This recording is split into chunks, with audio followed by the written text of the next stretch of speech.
I will say that I think like we Freaky Friday'd or something, because welcome to episode number 25 of the Santa Cruz Art League podcast. I'm Anetta. I think I'm Grace, but I'm having some difficulties. Podcast. Podcast. Welcome to the podcast. We I'm have your fun. host, Grace, and this is Anetta. Okay. It's episode number 25. We have fun. Yes. And today we're going a little bit into oil painting. We're going to update you on all the fun celebratory stuff that's happening at the Art League that you get a chance to join and be a part of. And towards the end, we are going to talk about how you can get some money as an artist. So watch till the end. Fund your arts. Happy episode number 25. Yes, lucky number 25. Yes, very lucky number. That's the number on a quarter. Oh, okay, fair enough. And the gallery is looking absolutely stunning. It's incredible. Today, if you didn't realize, because we told you last week, and I don't know, maybe you weren't paying attention, but it is opening day for the Open Studios preview show. It's looking super good. There are, I think, a little over, no, not a little over. There's a little under 300 artworks in the gallery. And the volunteers did incredible job with hanging everything up. We can put, it's almost like before and after. As you know, I am a big fan of the creative chaos when it's just being laid out. But it's looking so put together, so beautiful. Yeah, it's gorgeous in there. There's just so much. It's such a great exposition of our county's talents. It's like, please come on over. If you haven't come yet, you should. Our gallery is open Wednesday through Friday. Wednesday through Saturday. And for Open Studios, actually, it's going to be open on Sunday as well. We're having longer hours, so it's going to be Wednesday through Sunday, noon to 5. So you have to come check it out. It's so good, so cool. You will find something you love and enjoy and appreciate, and hopefully put it on your little plan route to go visit the Open Studios. Yeah, come in, get your studio guide, and get a pen and just go around, see which artists you like. There's 2D, there's 3D, There's much. everything. Yeah, there's so much.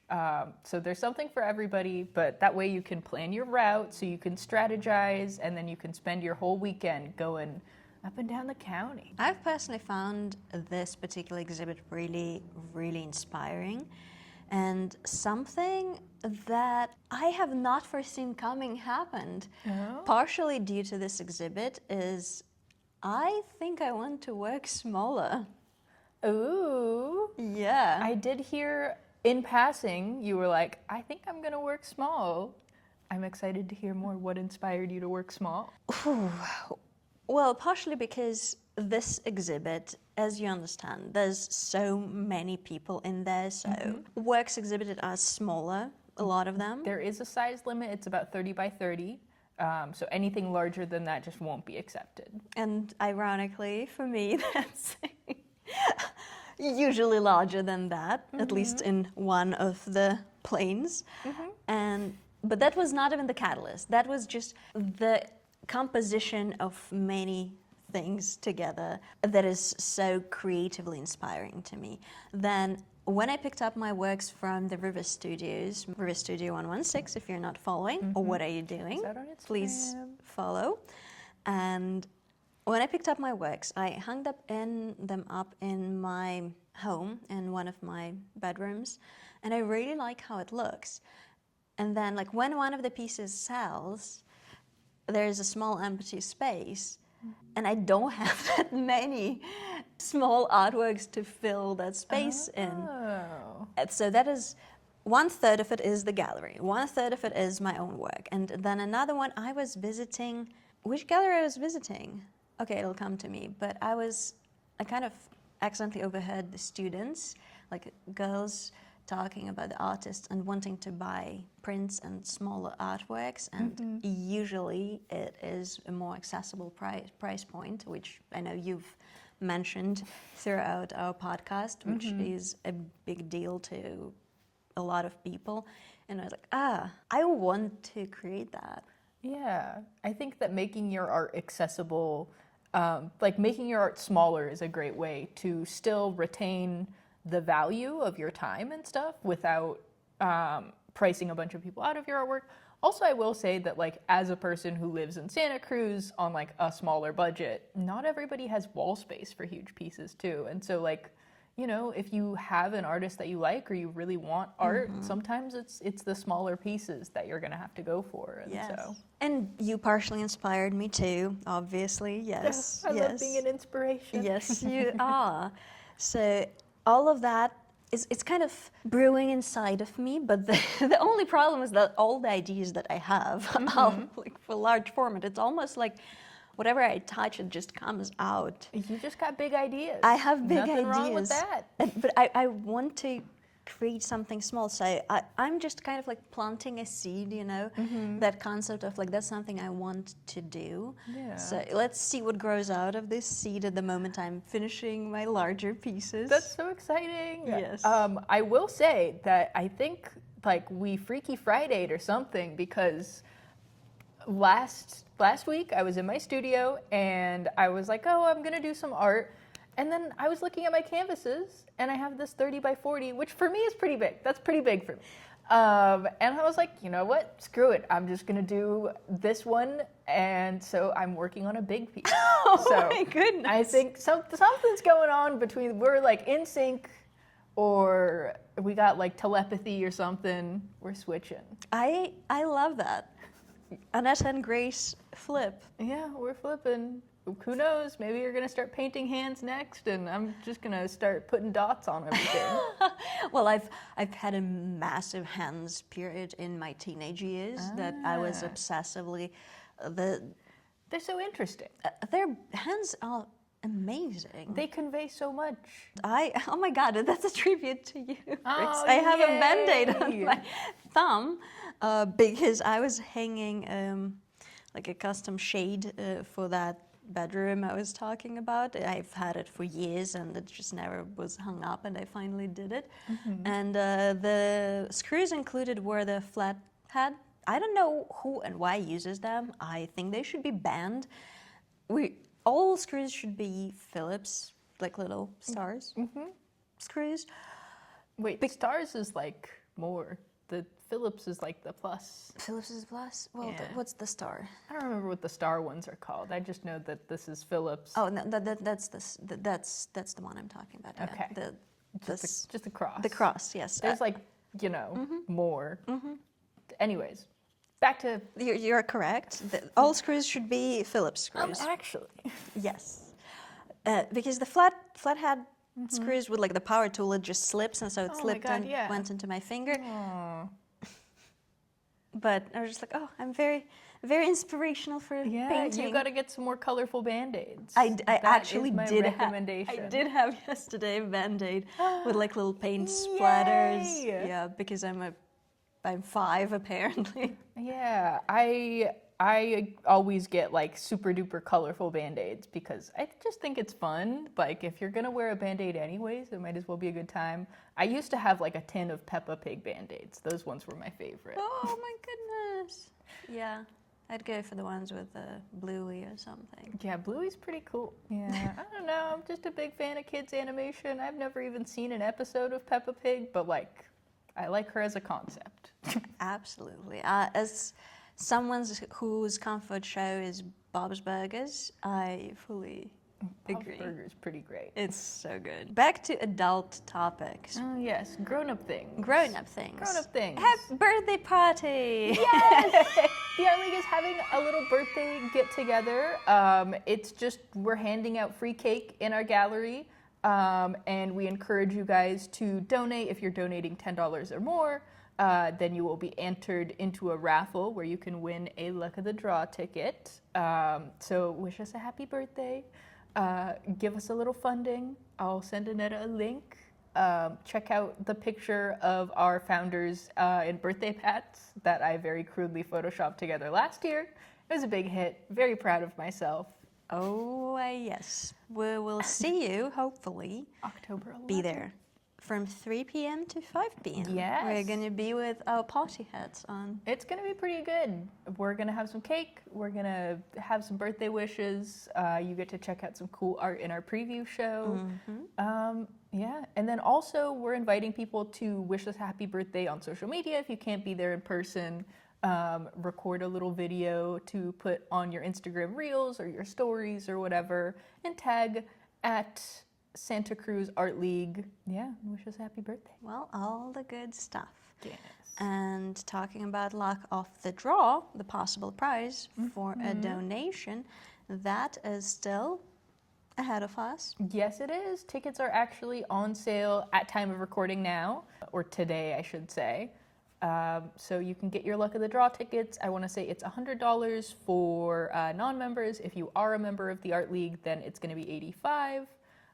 Also, you can still register to donate your pieces for Luck of the Draw. So it's going to be pretty exciting. Yep, and if you are not a member, that's an extra incentive. I'm never going to shut up about the reciprocal membership, which is absolutely great. You get to visit museums and galleries nationwide with this membership, and you get to support the Art League. Exactly. It's pretty great. The deal with the NARA membership is that the museums that are a part of the NARM program, they either have to offer you free entrance with your NARM card or a discount at their gift shop. So it's pretty cool. And it's always, just as a personal story, every time I visit places that are part of the North American reciprocal membership, oh my goodness, what a mouthful. Every time that's a conversation starter, because I get to pull out my little membership card from the Art League, and there's always a story coming to be like, oh my goodness, my uncle or my dad was a part of blah, blah, blah. Or like, oh, my grandma was teaching a class there. Or like, oh, I had my watercolor class there. Or Yeah, or you probably get to hear about our Last Supper sculptures that were in our theater, in this very theater. I'm yet to hear that one. Oh, really? Okay. No, like from other people. Yeah. I'm very You familiar hear it from with us it. all the time. Yes. Yeah. Especially around Easter, we get a lot of people showing up. Is the Last Supper still here? And I'm like, oh, I'm sorry, it's not here anymore. But I love having just kind of strange little histories. It's so random. It's so random, and you get to be a part of this randomness. How cool is that? Isn't that great? It's so Santa Cruz. Apparently the improv troupe. Woo! Speaking's hard. The improv troupe that is still in this theater, when the wax statues were here, they would just improv with them, which I think is pretty funny. Yeah, I'd like to do improv. Off topic, just random. Yeah, actually, if you check out our improv group that happens here every Saturday at 10 a.m., your first time attending the improv group is free. Ooh, how fun. So you can check it out. You can test it out. Ooh, the more you know. Yeah. We might be on our improv arc next. I look, nothing is off limits, so. I'm about to yes and the heck out of this place. Absolutely, why not? As you should. Talking about yes and, how about we go into our double exposure? Yes, and And I'll go first. yes, you have the contemporary artist. I do have a this week. contemporary artist. And hopefully it's less controversial than the Oh previous my goodness. week. Yeah, we got a little heated last week. Hold on, let me turn on my screen recording also. Today I'm sharing an artist that I found him like a few years ago on Instagram. His name is Vincent Giarrano. He is an American painter and he lives on the East Coast, but he paints these really interesting, I would call them landscapes. I guess they're cityscapes. Yeah. With women in New York. Oh, how cool. And I really appreciate his paintings and his style. The way that he captures the city. It looks very lived in. it puts you there in a way that maybe a photograph couldn't. There's so much care also in his subjects, the women that he paints. Oh my gosh.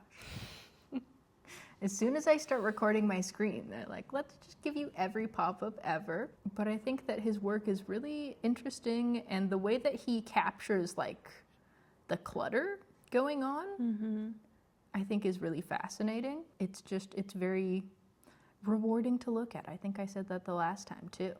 But Rabbit Club craft beer. I know his lettering too. That's really impressive. That's hard to do in oil paints. I love when the subjects of oil paintings are very contemporary. Right? It feels like this cross between like very old world and new world. Yeah, the way that he does like the textures in his fabric, like he feels very much like he is a master of his craft. And if you look from afar, they almost look like photographs. Right? But when you look a little closer, there's this warmth that is not photographic. Yeah, they're like very realistic, but they're not like the photorealism style. So they still have that painterly quality, but everything in the picture plane is in focus in a way that maybe you wouldn't be able to get with like a photograph. And the lights and the textures, everything feels very like accurate and lived in, without it being like hyper realistic. And then the way that like on a lot of his subjects, you can see his brush strokes, which adds this kind of lovely little haze. And the contrast between the subject, the woman, and the rest of the picture is very apparent, even though it's clearly a cohesive part of it, but it is standing out in a very beautiful way. Yeah. I also really enjoy the paintings that he does of women in the places that they're living. It's nice in the sense that I think that in social media and even in paintings, like they're just because it's easier to simplify, you don't see all of the little things that really make a space look lived in. Like here you can see all of her little trinkets. Like a skull and a goblet. Yeah, and she's got like, a couple of water bottles and deodorant, and I think that's a leash. That's, yeah. All the things that make a space feel lived in. And like the architecture feels incredibly well rendered too. Like this little fresco. I don't know what that's called. I keep on wanting to call them frescoes. They're not frescoes. Bas-relief? Yes. That sounds like the right word. That's probably French. Relief? A relief, yes. And we've got, this wonderful living space, very eclectic. She's got her little kitty. I'm a big fan of that. But there's just like a lot of attention to different light sources. Like you see the lamp over here, and you see this little slit here from probably there's going to be a window in the foreground here. Yeah, and the two windows right there, and you can see the light coming. Right, and this lady's got a lot of lamps in her house. Good for her. She's living the dream. And I also feel like tattoos are something that are really hard to render when you're drawing a figure, but he makes it look like it's a tattoo. It's not like something that's drawn over top of the skin. And so it's beautiful work, and the women in his paintings just feel very real. They're not like exaggerated. And so I think it's a really nice example of, contemporary figure drawing. His subjects feel very lifelike. I guess we'll go to his shop to see what he's got. That's him. He has a book. You can get it with an original drawing. That kind of looks like our kitchen here at the at the Art League. Yeah. Yeah, I think that it's beautiful work, and he's got just the women of the city, very lived-in environments. I also really appreciate the way that he does graffiti and like writing. There's dimension to it. There's like foreshortening, obviously, and it's just layers and layers of like care and experience, I would say, because it's if I were to take on graffiti, even as an artist, I doubt it would look believable coming from me. So the way he does it, just like on this Right on the side there. truck, yeah, that just looks believable to me. Right? Yeah. It feels very, you know, it's a love letter to the city, and I really appreciate and admire it.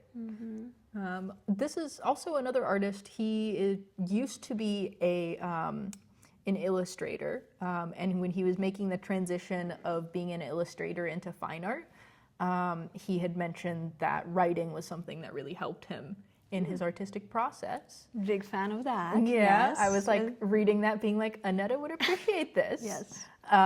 But he talks about how it helps him kind of, you know, compile his ideas. It helps him gain a little bit more clarity and intentionality and focus by writing about his artwork. I also just, the markings here, you know, on the concrete. And how the way the asphalt is done, it's beautiful. Yeah, he does great work, and he is one of my favorite contemporary painters, and somebody that's been inspirational in figures that I draw, although I, you know, have not been able to get to his level yet. Well, everyone has the different style. Yeah. I like how the rug here is, you know, the exact yeah. rug woven out of Iconic rug. out of little pieces of fabric. Yeah. And just, the way that he does tattoos, amazing. That's something that I struggle with drawing, tattoos. I feel like, you know, a lot of the figure drawing sessions I've been a part of, people tend to just kind of draw around them.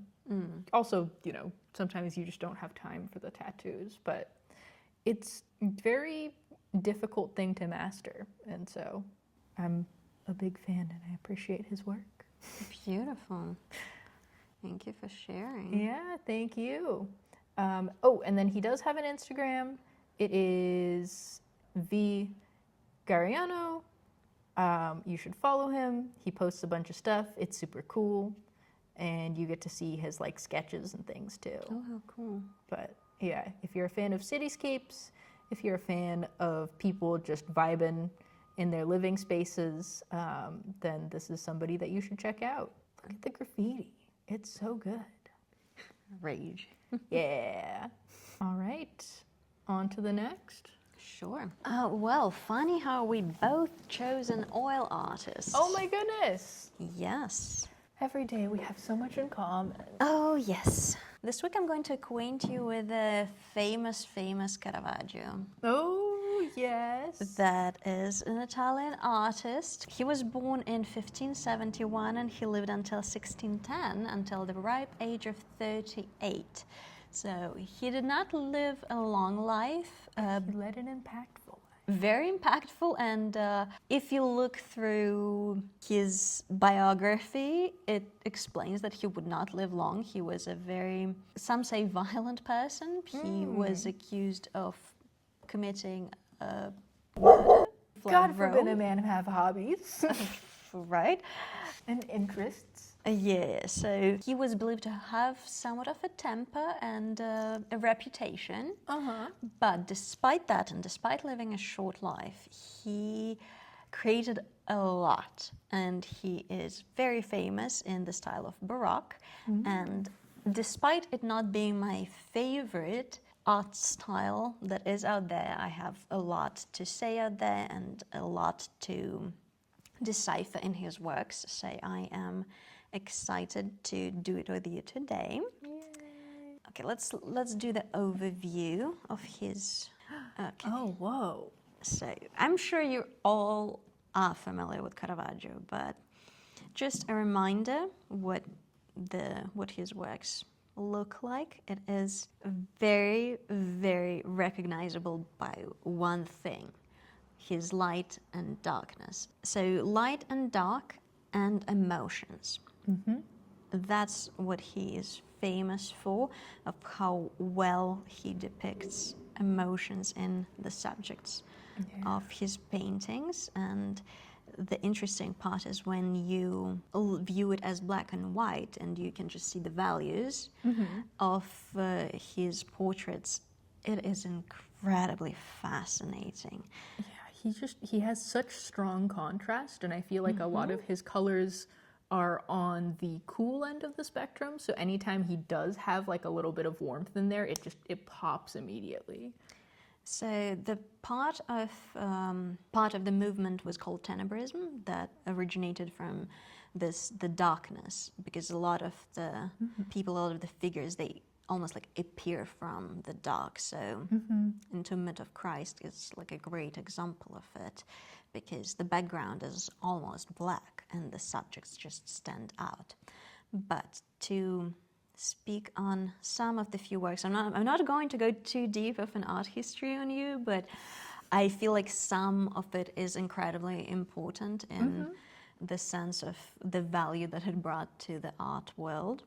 So this is Madonna Floretto. Another thing he was famous for is that he depicted regular people, because I've talked in the past about a lot of the artists painting celebrities and or just idealized forms as Yeah. well. Or a lot of like the commissioned paintings of the royalty and nobility, and a lot of the depictions are of those people who usually rank high in the status. But Caravaggio made it his purpose to depict real people with real faces, with wrinkles and imperfections. And another thing that he is famous for, uniquely, especially to that period of like 1600s, is dirty feet and dirty fingernails. Oh, interesting. I find it incredibly interesting, because especially at the time when depicting nobility and royalty, everything is somewhat polished and Yeah, it's pristine, and Yes. you would never paint your patron with dirty nails or dirty feet. They wouldn't pay you. You'd probably be put to death. So in this Madonna Floretto, it's a depiction of a barefoot Madonna with a child in her hands and two peasants. And you can, if you zoom in, you can see He's got some dirty feet. dirty clothes. But if you zoom onto their faces are lit up with that beautiful golden light that is almost like emitting from her and her child. And it's so beautifully done. And despite it being dark, you can still make out the color of There's still her dimensionality dress. to it. And it's not one-dimensional either on the background. Despite it being dark, you can see the cracks and the brick coming through. It's so beautifully done. Then I'm sure you must have seen the Bacchus. That's a very famous. And the skin is so beautifully done. The collarbones and the muscle outline. Yeah, And the anatomy in his paintings is really incredible. yeah, and you can see by the flushed face that he is He's a little tipsy. inebriated.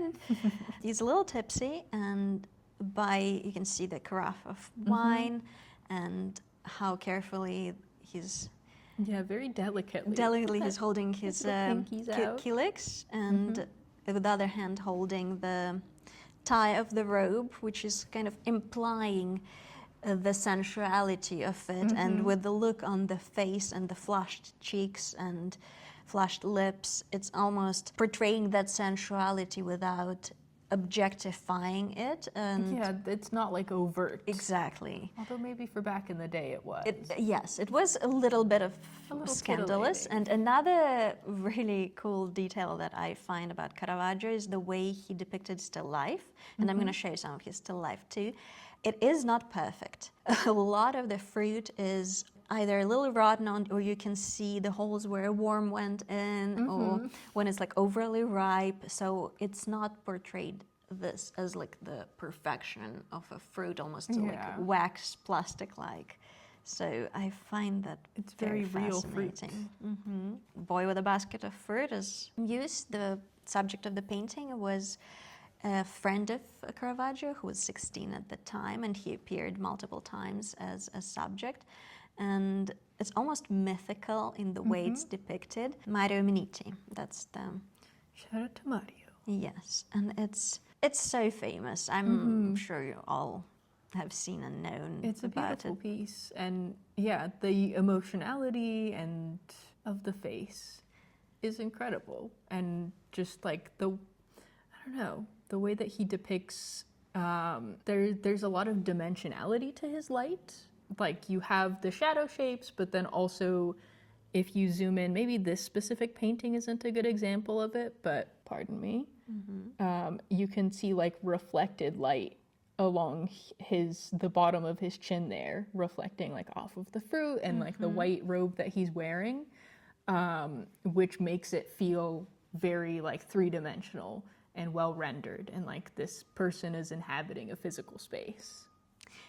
And talking about the light reflecting, one thing I forgot to mention about the Bacchus. There's a little Easter egg which you can only see if you go to like a black and white version. It was discovered when the painting was being restored. There's actually a little reflection in the calyx of the wine. You can see very barely the painter with a paintbrush in it. So Caravaggio immortalized himself in selfie. it. Yeah, his little selfie, and I found that really, really fascinating. That's a very clever way to do it. And going back to the boy with a basket of fruit, a fascinating thing that I found is that a lot of people who study botany were so intrigued by his portrayal of fruit that they can distinguish the specific Interesting. type and sort of fruit, and they cultivars, the like specific types of fruit, they can name them just based on his paintings and trace them back to 16th century. That's so interesting. Yeah. I feel like you see with like, you know, old masters like Leonardo da Vinci, like he studied a lot of anatomy, and that's how he was able to render humans and people so well. And so I'm wondering if he had a background in like cultivating or growing his own vegetables or fruits or something, and that's how he was able to get such a realistic depiction of them. But his basket of fruit is also incredibly. Whoa, look at that. Yeah, you probably have seen it depicted, and I feel like if you go to like an old lady's house, there would be a print of it. It's very Tuscan kitchen for sure. And what I was saying about the fruit, you can see that the It's leaves bruised and are not perfect, and the figs and the apple has a little wormhole, and I love that. yeah, it's incredible. Yeah, insect predated. That's a good description of it. The boy with the basket of fruit is in the Borghese Gallery right now. A lot of his works you can actually see for free in Rome, which is What a treat. incredible. But another painting I want to talk about that is also very famous, the Fortune Teller, is in Louvre. So this one is depicting a Romany woman with a little noble gentleman, and she's reading his fortune. And if you look closely at what she's doing with her hand while she's seductively looking at him and he has his flirty eyes, she is very stealthily removing his ring from his finger. And him being so entrenched by her gaze, not noticing it. And again, about speaking about the values, if you look, his face is the same value as her hand, so that almost like correlates together. Like, draws your eye to it. Although, if you're like me and you're just staring at this painting, like my eyes, even though it's drawing your focus to the hand, like my eyes are captivated by this woman's face, and so I feel like I'm also falling for her tricks. Yeah, and it is a little darker if you can see. So she's a little flushed, and the tie on her blouse, you can still make out all the little folds in her blouse. It is a very intriguing figure, and they're all, like, as you can probably make out from all the paintings, their subjects are kind of round-faced and slightly flushed. They have a very youthful glow. Very lively. I just want to point out too, this is a better example of like the reflected light of his collar onto his chin, which is in shadow from like the direct light that's coming from the left side of the image, but then it's reflected onto his face, so it just kind of adds to that dimensionality. Yeah, so beautiful remark. And again, not to go to art school on you, but if you are to study light and shadow, most likely you would be studying Caravaggio's works, because they almost like set a precedent for Baroque movement in general. And I think in Piazza Navona you can see two of his works together with Bernini's sculptures, and the ceilings painted by Raphael. Yes, so that's the trio of incredible artists of the time, and you can see it for free, which is just get to Rome and being able to do things. Yeah, if you can get to Rome, it's free. Yeah, and another like last painting I think I want to highlight also in the Tenebrism spectrum, and it's the Saint Jerome writing, very famous, very dark and mysterious. The way he is clenching on to the book, Right. and almost like the strain in the hand, and how he's holding the It's very tense. quill, and the skull on the book. It's just so powerful. And the red, Yeah, it really draws your eye to that very, very saturated red. this one is also in the Villa Borghese in Rome. In real life, they will leave you speechless, genuinely, even though they're not like as massive as some of the Baroque paintings. They are very powerful, and partially exactly due to this light and dark play. There's just a lot of emphasis on contrast and composition, and anywhere you see like very, very high or like bright light values, you'll see something super dark right up against it. So like, you know, the skull is super well lit and it's against this like pitch black background. Same with like this sheet here. It's, you know, super bright and it draws your eye to it, and there's these like really dark values that contrast to it. His chest is very light, and then he has this like dark shadowed covered hand going over it, and the contrast there makes like such interest and dramatizes it a lot. I think that's fantastic. And the one detail that I like is how strained his forehead is, and how he's almost very focused.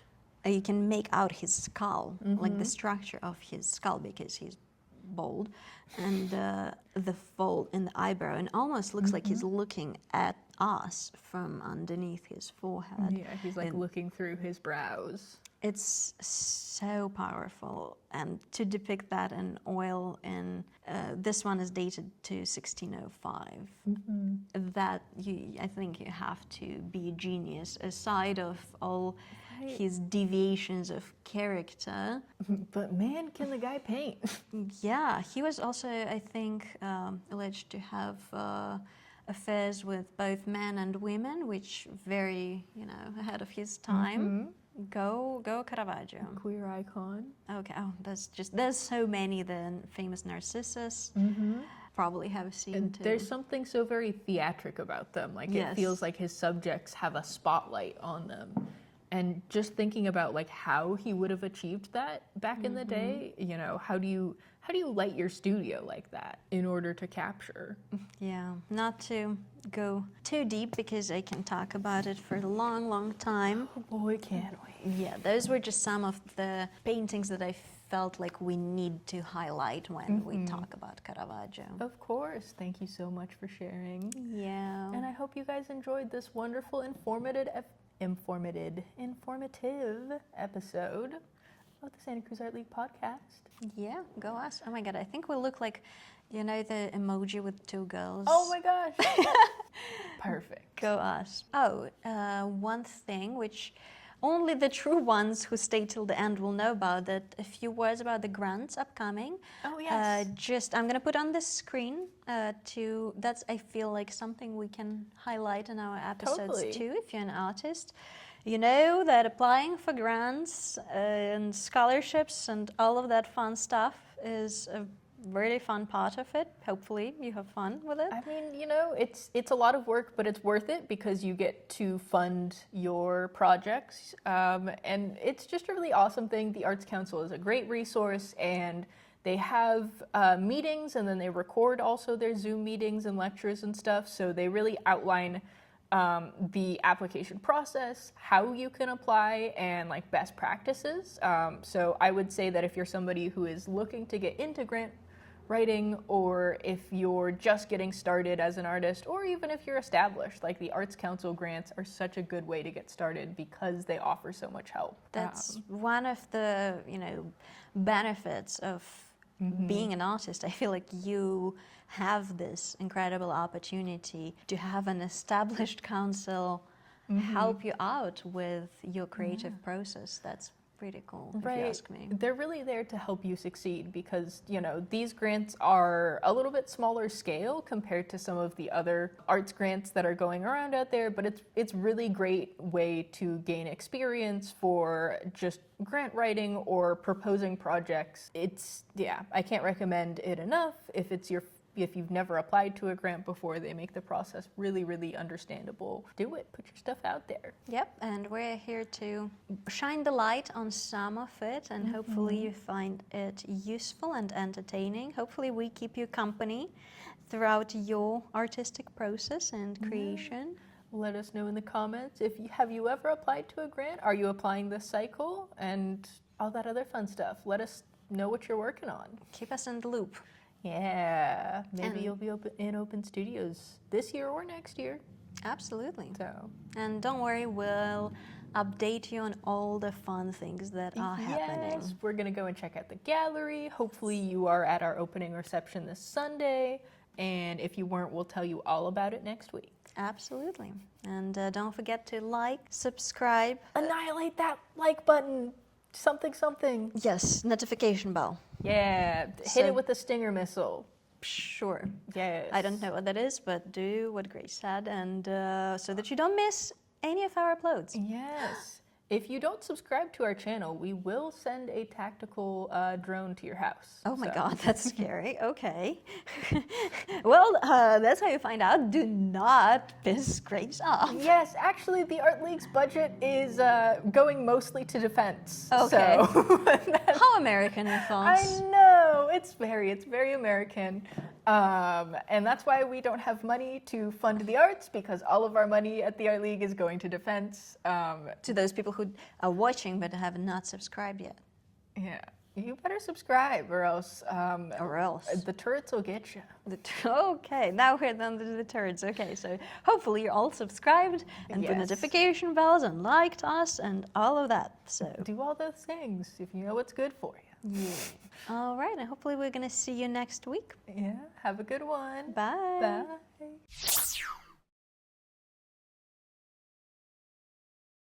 Podcast. Last episode was too leggy. Have you realized that we haven't like switched our legs once during the entire podcast last week? Because we were too scared to move. Like both of our legs were just glued shut. Glued, not moving. Yeah. No movement whatsoever. We're not taking those We're chances. refined, okay? This isn't the 2000s, and I'm not Britney Spears. Well, okay. Good stuff. Okay, off we go. I wanted to talk about whether maybe we can change the upload date for like Saturday or something, because Wednesday is like a little random. Yeah, we could probably do Saturday. Things to be worked out. Yeah. Let us know if you think Saturday would be a better upload day. Would you like to see us on Saturday, or do you like seeing us on Wednesday? Yeah. Or you don't care, as long as we're here. Yes, bringing you cheer. Does that rhyme? Oh my goodness, look at us go. Yes, we're gonna be real poets. Yes. It's the Art League that includes poetry. Oh, we're so talented. Thank you for attending our podcast. Yes. I'm never gonna live this down. Really? I almost never paint my nails, but I got dressed early today, and I was like, I've got some time to kill. Oh, pretty. I never do my nails. I don't do them as often as I would like to. When I stopped working in kitchens, I was like, oh my God, I'm going to be able to grow my nails out long and paint them every single day. And I kept it up for like a month and then was like, this is actually too much work. So That's what I think, and that's my feminist protest. I don't do my, like I do my toes, but, well, I pay people to do them because that's just valid. easier. Can't reach that far. I have, in my entire life, I've gotten my nails done twice. And the most recent time, the nail tech laughed at me because I have a really small pinky toe, and I haven't been back to do my toes since. Well, that's a bit insensitive. I was like, I am sorry. Oh my It's not God. like I can make it any bigger. It's not like we're going to places to acquire more He insecurities. was pointing at it and he giggled, and I was like, why? Why would you do that to me? Anyway. Fascinating. Yeah. So Wow. that's enough oversharing for the morning. I'm sure there's more to come. Oh, yeah. For sure.